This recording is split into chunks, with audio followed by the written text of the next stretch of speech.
when you started to research what Social Security would be able to pay or not pay under the debt limit, where did you start?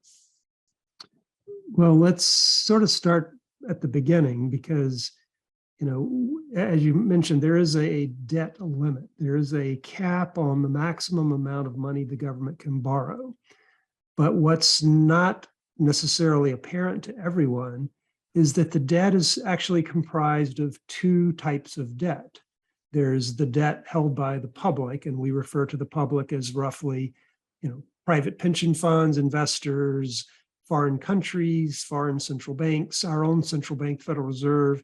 So these are bonds, US Treasury bonds that are bills, notes, bonds, long-term, short-term, that are purchased by investors in the financial markets.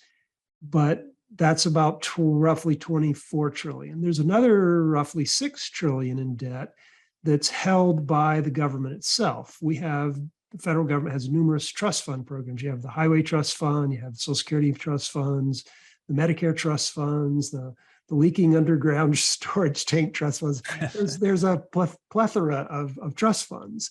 And they also invest in government bonds. But from a sort of a economic financial market perspective, the bonds that are held by the trust funds are really just a matter of bookkeeping or accounting. They track the flows of money in and out of the trust funds, as well as the interest that's earned by the bonds held by the trust funds.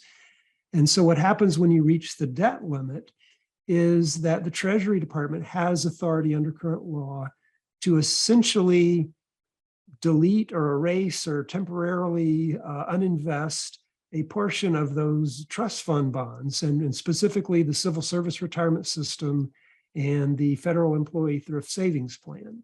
So they have standing legal authority, and this is what's called extraordinary measures, where essentially what they do is they take money out of the trust fund. So they don't take money out. They take the bonds held by the trust funds and simply, disinvest them or redeem them, and essentially set them off to the side so that they don't count toward the debt limit anymore. That essentially frees up space under the debt limit so that the Treasury can then go out and borrow from the public an equal or equivalent amount of money that they can keep the government operating. So it's as you suggest, it's an accounting maneuver that allows the Treasury to continue borrowing from the public, even though the government as a whole has reached its debt limit. So they're essentially exchanging these bonds held by trust funds for bonds held by the public. And so in the past, before these extraordinary measures were explicitly written into law, specifically back in the 1980s, early 1980s, the government was in a similar situation. And what happened back then is there was some question of whether they would have the money needed to pay Social Security benefits. And so the Treasury Department redeemed or disinvested a portion of the trust fund bonds so they could continue paying benefits. A similar thing happened in the early 90s where they were in a debt limit situation and they weren't sure they have enough money to pay benefits. And the Congress actually passed a law that said, well, we're going to let the Treasury Department borrow money from the public of an amount roughly equal to what we're going to have to pay in benefits, and we'll simply not count that borrowing toward the debt limit. So you've had, two historical episodes where the Treasury Department and then the Congress came up with an accounting maneuver that allowed them to make sure that benefits were paid on time and essentially, circumvent or get around the debt limit. So in 1997, Congress actually passed a law. And the way the law is written, it says that no officer or employee of the government shall disinvest the Social Security and Medicare trust funds for any purpose other than paying benefits.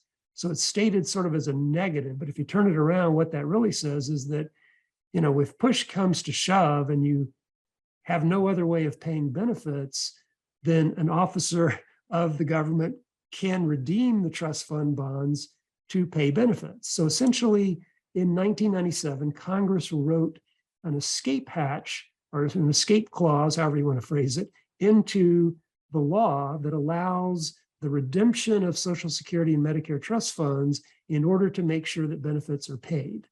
And so just- what I point out in my issue brief is that unlike the previous episodes in 85 or in 95, there is now currently an explicit provision of law that says to the Treasury Secretary, if you can't pay benefits any other way, you're permitted to disinvest the trust funds to make sure those benefits are paid.